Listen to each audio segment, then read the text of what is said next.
When I first started using the device, I was using that device every single day. Occasionally, I was actually using it twice a day in the very first 2 or 3 weeks.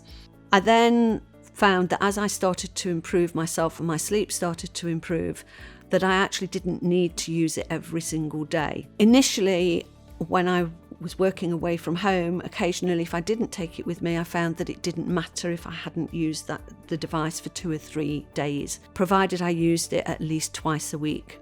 So I found my own maintenance routine that I actually dropped it down to twice a week, and it was still very successful.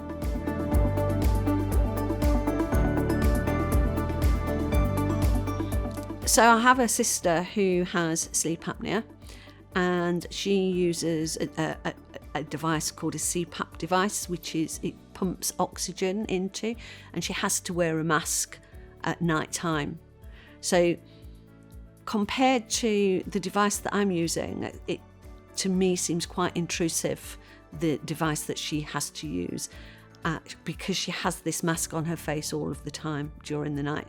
Whereas I have this simple device that I can use at any point in time during the day or night, and I can sleep quite happily without having to think about having a mask on my face, which would be far more intrusive. So it's not just convenient, it's far less invasive of a treatment for this type of condition.